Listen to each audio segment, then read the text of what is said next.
जननीं सारदां देवीं रामकृष्णं जगद्गुरुं पादपद्मे तयो श्रित्वा प्रणमामि मुहुर्मुहुः.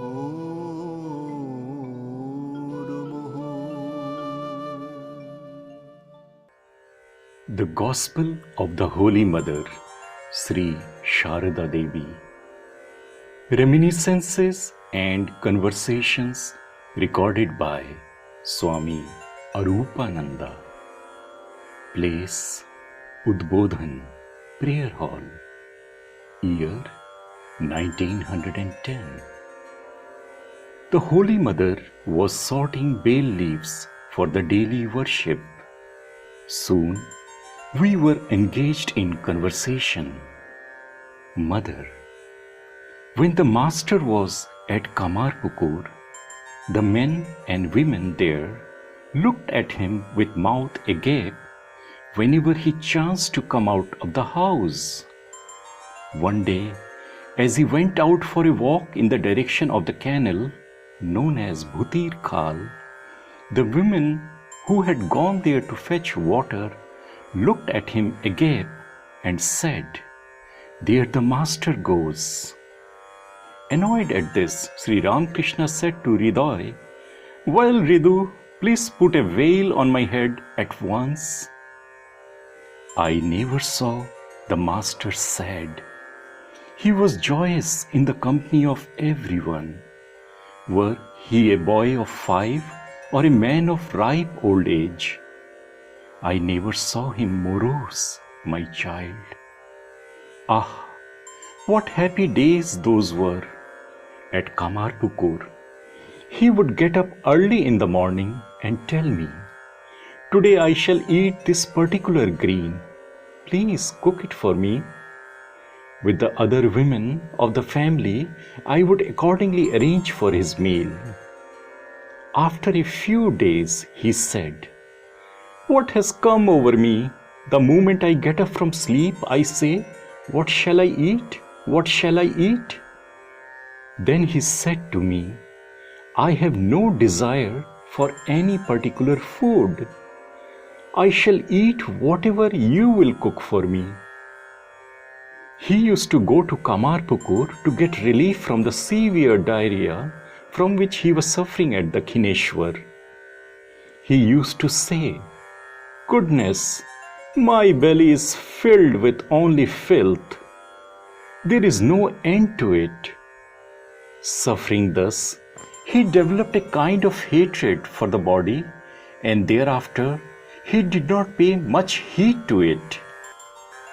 Once in Kamarpukur, the Master came across a big fish which had come on the road from the nearby overflowing tank.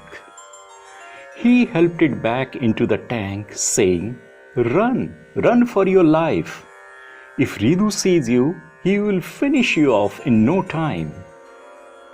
Returning home, he told Hriday, "Oh Ridu, today I saw a very big fish of yellow hue that had come on the road.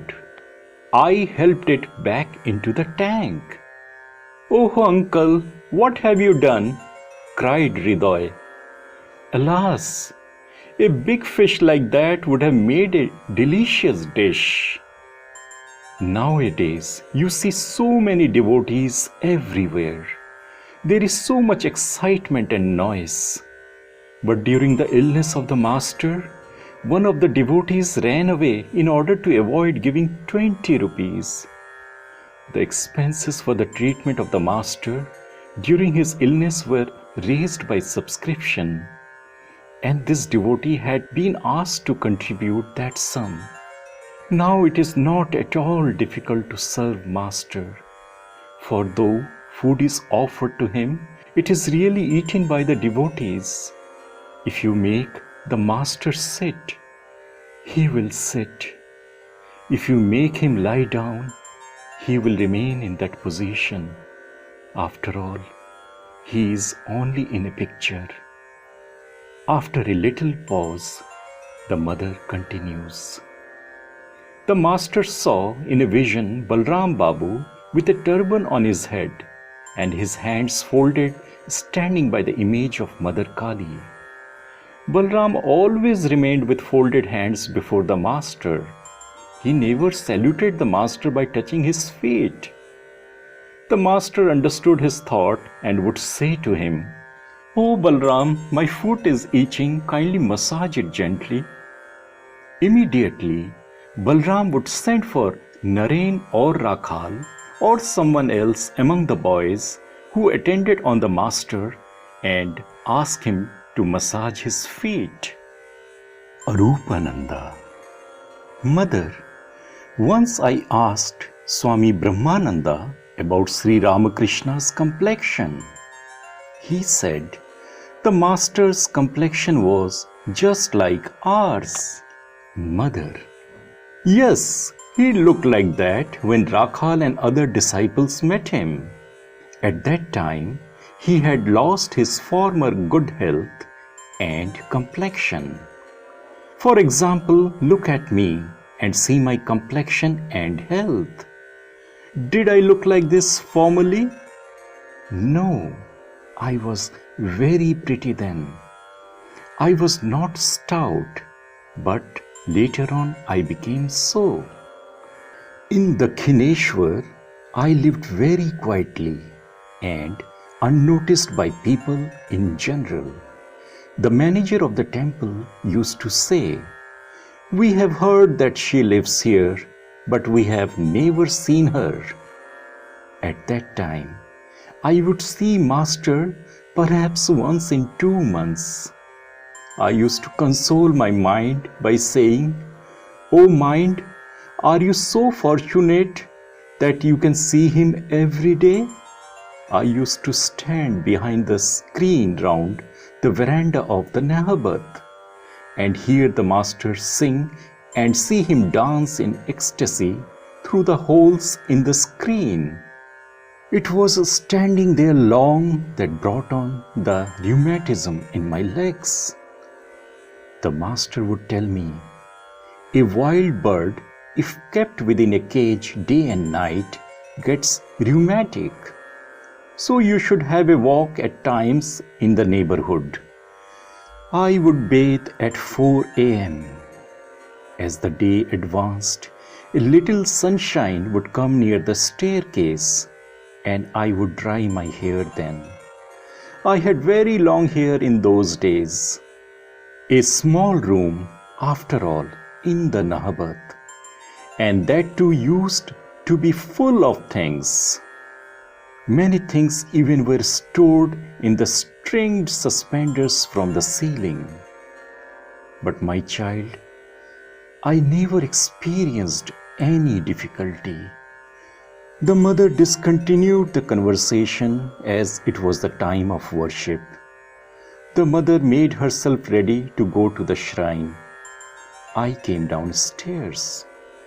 After the worship was over, I went upstairs again to bring the prasada for the devotees. As I took the leaves containing the sweets and fruits, suddenly my elbow touched the Holy Mother's feet.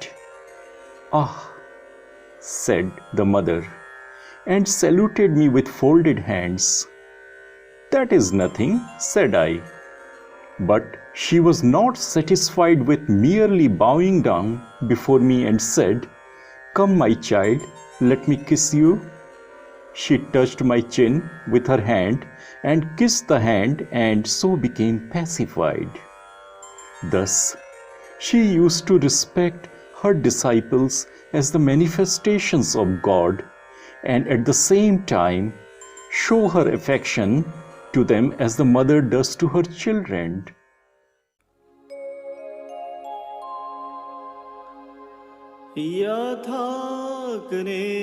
यथाग्नेर्दाहिका शक्ति रामकृष्ण कृष्णे स्थिता हिया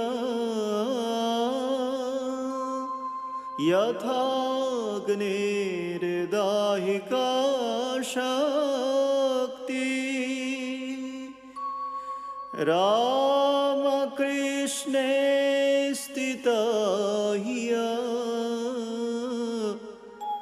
सर्वविद्या स्वरूपां तां शारदां प्रणमाम्यहम् शारदां